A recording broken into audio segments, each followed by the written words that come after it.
Hello. Ooh.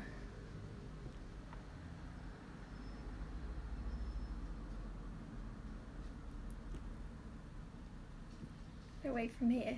See?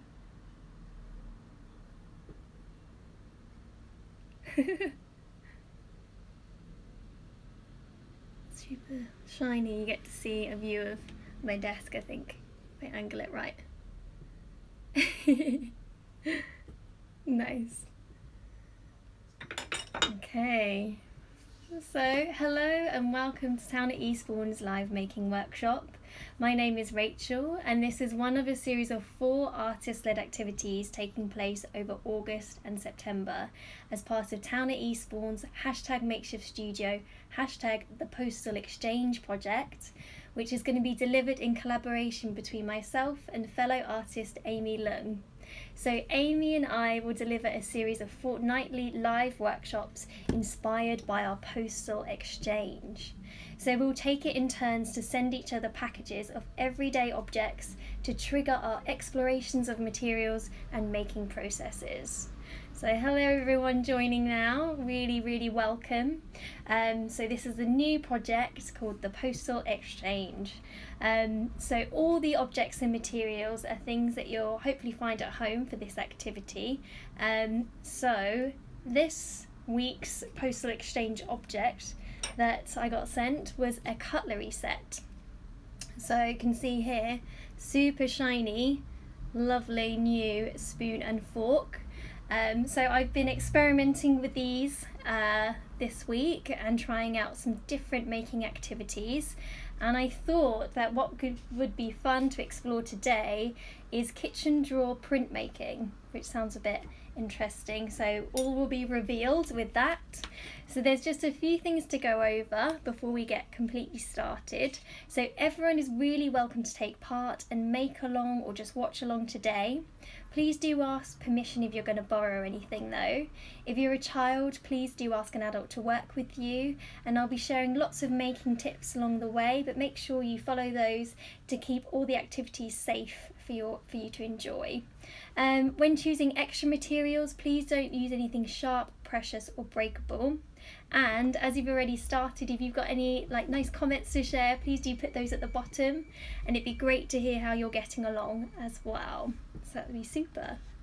So for our kitchen drawer printmaking, I'm going to take you through the materials and equipment that we're going to need, but also maybe offer you some alternatives as well. So what we're going to need from our kitchen drawer, so obviously I've got my lovely spoon and fork from the drawer, so those are useful items. Also a pair of scissors, it's handy. Also for making a printing plate, something like a Tetra Pak carton. So this is a milk one, but maybe you might have one for that used to have juice in it, or maybe like chopped tomatoes. I think they're Tetra Pak as well. And if you're not sure, there's normally a little logo on it to say whether it is or not. But if you don't have any of those, I don't know if anyone's come across a pizza base, which is made from this sort of material, which is also you get in like burger containers or takeaway containers. And also you can get some sort of takeaway plates made of the same thing. So it's like a polystyrene material. So some of those. So, but maybe a carton would be best, and I'm going to show you both. So we need that, some kitchen roll. So I've got a roll kitchen roll here. A water spray or a damp sponge will work fine as well. So I got those ones. Then some felt tip pens, my favourite. I love working with felt tip pens, all the different colours. But even if you've only got one felt tip pen, that's fine too, or something like a highlighter would work as well. And then a pencil, or if you don't have a pencil, a biro is also fine. And I think that might be it. Oh, how did I forget? We're going to need some paper, and some paper too. So I've just got some paper here, but it depends what size your print is going to be, your printing plate, as to what size paper you need. But I've got quite a fair bit here because it's nice to experiment lots of different techniques and see what you can create. Okay, so when I was looking at these objects, I was thinking, okay, they're really beautiful and shiny, but you know what? They're sort of, because they're so handheld, they're really, really good tools for printmaking with, because everything is about getting involved, maybe mark making with the fork, we're going to do some of that, and also the spoon is so nice and smooth on this side that we can give really nice even pressure when we're doing our printmaking. So we'll explore that and see how it goes. I'll show you some examples of ones that I've made, and then we can get started with you making some. So you can see here there's like some different marks that I've used to make the water, and I've used the fork to carve into my printing plate for that. And then also, so this is one of the printing plates. You can see sort of packaging design on the back, and then that printed out this sort of shooting star image as well. So, I mean, think about something that you want to print, but if we can just get started and do something quite abstract at first and see what the material can do. Okay, so I need to get my printing plate from this carton. So I'm going to show you how to do that. So you might be using a chopped tomato box, but it's the same thing that if you just start undoing the corners where it's been glued down, carefully undo the bottom as well, and I'm just going to pop that flat and pop that flat at the top as well. Okay, so it's not too, it's okay. And then I'm just going to remove the lid because I don't need that, and just flatten it again. Okay, so I need to open this out, so I'm going to carefully cut off the top like so, and carefully cut off the bottom. So I've already washed this out, so it's a good idea to wash it out first, but you can always rinse it after you've cut it open like this. So it's quite wet on the inside, but so I'm just careful to make sure that that wetness just goes onto my desk. Okay, so I'm cutting now down one of the seams, one of the corners in the packet, and open it out. So it's lovely and wet on the inside from where I've washed it out. I'm just going to take a piece of kitchen roll and then just dry that off. Good. Lovely. Okay. So I quite like using all these recycled materials as well. So you can see what you've got in your recycling bag that might be useful and have a second life.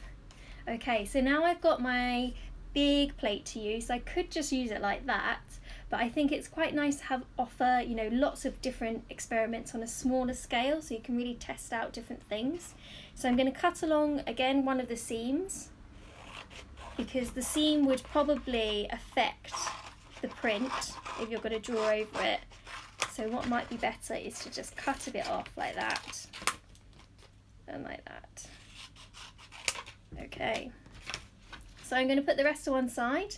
Got lots of plate here to use for more designs. Maybe I'll put it actually on this side of my desk.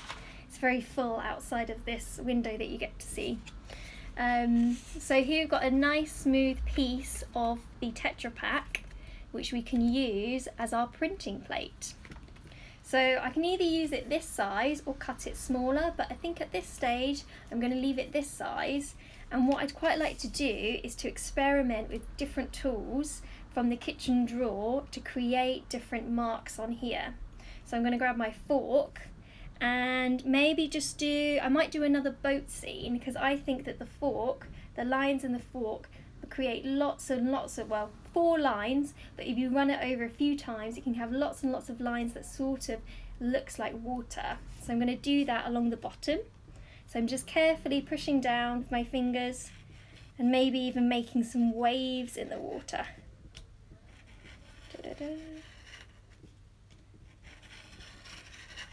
So you can sort of see how it's coming out on there. If I move it around, it's quite light in my room today. So I'm adding pressure to create, to create those indents. There we go. If I feel like I want those indents to be even stronger in certain areas, I'm going to grab that pencil or grab that biro pen and just start pressing in again into certain areas that you really want the lines to show up with. So this is a very rocky sea actually. Did you say rocky sea? Maybe. Rocky waters, which is actually quite a funny idea, rocky waters. Okay. I guess it rocks the boat. There we go. Lovely. So you can see lots of, or rough sea, that's also rough sea there. Yeah. Oh, someone's put a great comment here. It's so much easier than carving lino. Yeah, exactly. Because obviously with printmaking, you can use lots of different materials. You can use lino, but then you need a special tool to carve into it. So it's quite nice that you can just grab a tool from the kitchen drawer. It's quite handy. And then I'm going to maybe draw a boat on it as part of the design, which is getting thrown around on the water. So I'm just going to draw a small sailboat, so it will have a triangle sail on it, maybe 2. Okay, like that. So you can sort of see the design on there. Lovely. So that printing plate is pretty much ready to go. Then I'm going to need to add in some ink onto my plate. So I'm going to use my felt tip pens. I've got lots of different pens here to add colour ink to my plate. So I think blue for the water, let's be traditional, but maybe I'll do 2 tones of blue actually. Yeah, I'll do 2 tones of blue. So I'll start with one. Just drawing right over there. Draw over the whole plate, and you'll start to see on this Tetra Pak material that the ink sits on the surface of it. It doesn't get absorbed like if you're colouring in paper. It just stays on the surface, which is really handy and makes it reusable as well. So all of those lines from my fork scratching into the material, which is quite nice. Okay, so I've just covered that whole area in 2 tones of blue for my water. Then I probably want to start thinking about the sky. I might go be bold and do a pink sky sunset. Something like that. Look quite magical, but dreamy. So we'll just colour in all of that area. So I'm obviously working very fast with mine, but you can spend more time thinking about your design, coming up with something that you're happy with. So also when you're using your felt tips as a tip, it's good to start with lighter colours first. So actually I could have probably started with the pink colour first because it was the lightest colour, but now I'm going to use my final colour, which is black. So obviously I don't want to get any, so that can be my final colour. It's okay if a little bit of pink gets on the black pen, but the other way around sort of spoils the pink pen. Right, so then that's ready to use as our printing plate. You can see the ink sitting on the surface there, just ready. So now we need to get our paper ready. So I'm just going to check that this is going to fit on there. Yep, it will. That's always good. And then what I need to do is dampen the paper so that it's nice and absorbent to absorb the ink. So I'm going to grab my water spray, but you might be working with a damp sponge, and that's fine. And then I'm just going to remove some of the excess water with a piece of kitchen roll. Oops, like that. Great. So if you wanted to, you could always prepare your paper in advance and make a whole stack of paper so that you can just keep going, and you could keep that in a plastic bag so it doesn't dry out. Can be quite handy. Right, so then I'm just going to lay down a piece of kitchen roll on my desk. Then I'm going to put the plate on top of that, and then got a little bit of wetness. Dry that off, don't worry if you've got the same, if you've got a bit of wetness, just dry it off with a tissue. And then I'm going to lay the damp paper, the damp side down on top of the plate, like so. Another piece of kitchen roll on top, and then going into the kitchen drawer and grabbing my nice spoon.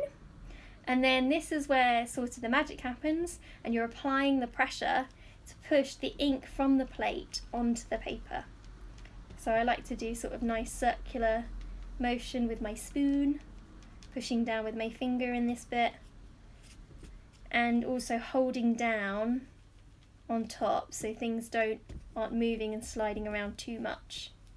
Maybe that's the trickiest thing, that you could sort of move your plate off by accident.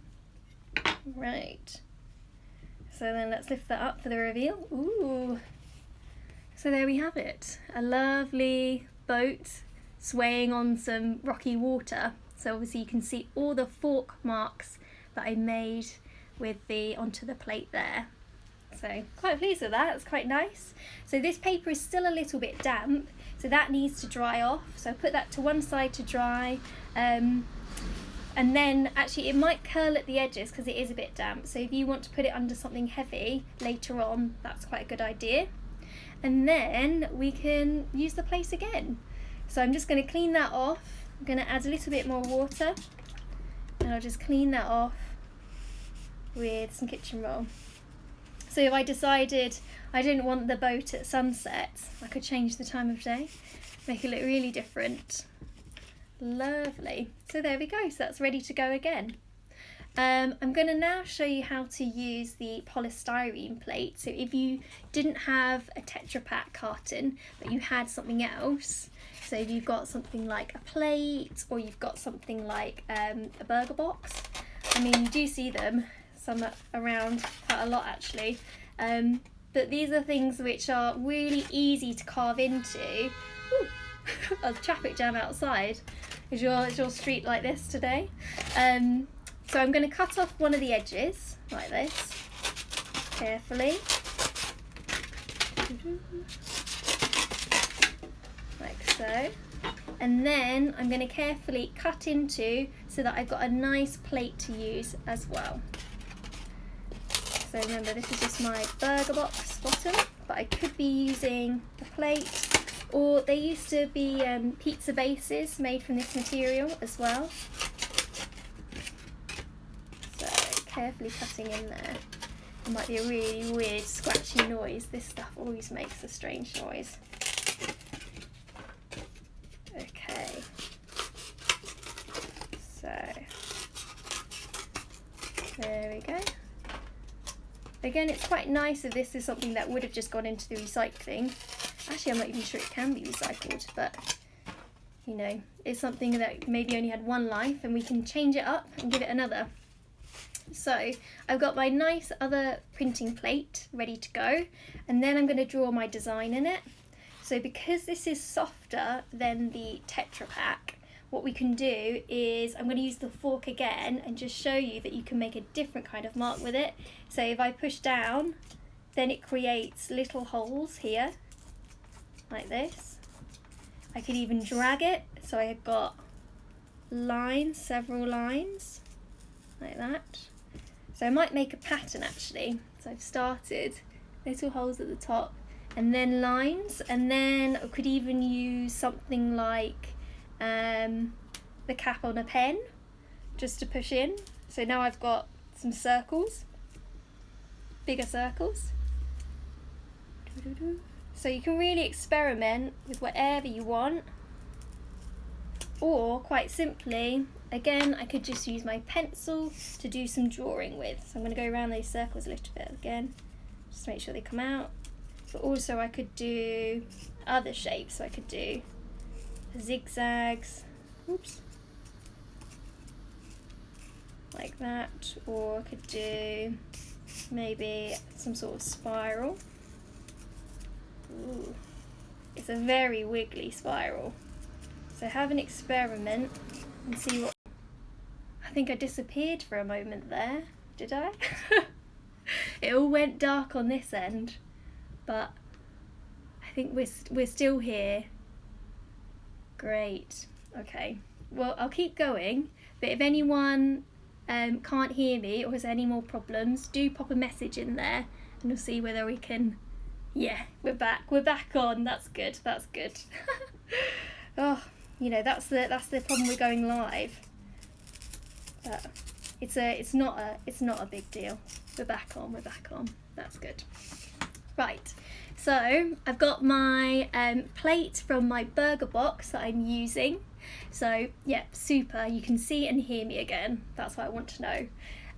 So I've got my plate with my burger box, which I just added some different marks into, and I'm going to do the same thing I did with my Tetra Pak plate, which is to cover it in a design using my felt tip pens. So I'm going to do that now. What sort of colour should I do? Maybe I'll do a nice bright blue so that you can see again. Very blue today. Okay, so covering that there. And I don't have to go right to the edges. It's up to you how much ink you want to put down. If you put down lots of ink, the colour will probably be more vibrant though. So we'll see how this goes. And maybe some on the blue theme, light blue, could work well in our circle stage, like so. And maybe now a layer of orange. I'll finish off with that orange, quite nice. Lots of interesting noise, and drawing on this surface feels quite funny. Okay, there we go. So again, covered in ink, this time a bit more abstract. And then I'm going to prepare my paper again. Nice sheet of paper, clean one. Dampen that with your sponge or water spray. Just touch the screen just in case we come off again. And then dry off with a sheet of kitchen roll, like so. Okay, so then things are ready. So we need to make our printing sandwich again. So this is quite good, you know, we don't need a printing press. We can work just in our kitchens.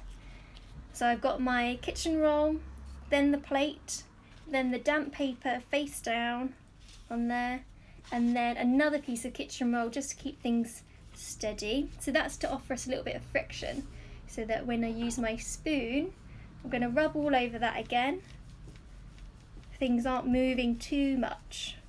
So I am pushing down quite a bit. I think you might be able to see my desk shaking with my phone's on it. Okay, there we go. So that amount of pressure. But you can have an experiment. If you add more water, that might be a really nice, cool effect, or less water, or more ink, and those sorts of things. Lovely. So there we go. So that's using the burger box this time. So you can see the difference. So with this one, maybe you can get finer lines, finer lines, and with this one it's thicker lines, but it is much easier to carve into.